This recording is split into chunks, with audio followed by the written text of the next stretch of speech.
Voici deux photos parmi d'autres qui ont fait réagir la présidence de l'université de Caen-Normandie.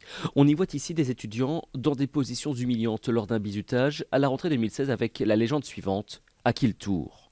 Cet autre cliché, pris dans le local des organisateurs du week-end d'intégration, montre des photocopies de poitrines d'étudiantes accrochées au mur. C'est sûr que c'est un problème, mais au point d'en interdire toutes les facs et que le week-end d'intégration soit supprimé, c'est un peu dommage pour tout le monde, je pense aussi. Car la sentence n'a pas tardé. Il faut dire que depuis plusieurs jours, les révélations sur les week-ends d'intégration de la faculté de médecine de Caen sont de plus en plus nombreuses.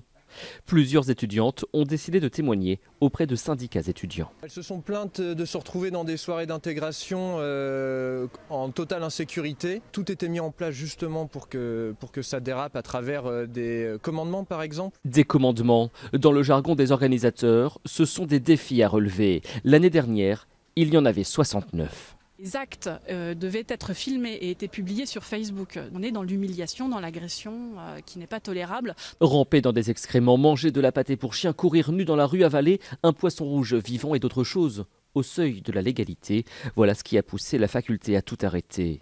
Les associations anti-bizutage s'en félicitent. C'est la première sanction en quelque sorte. Et puis c'est aussi préserver les futures victimes. On sait que les dégâts, aussi bien psychologiques que physiques, peuvent être très graves. La procureure de la République de Caen a commencé ses auditions. Si des faits illégaux sont avérés, les responsables risquent une sanction au pénal.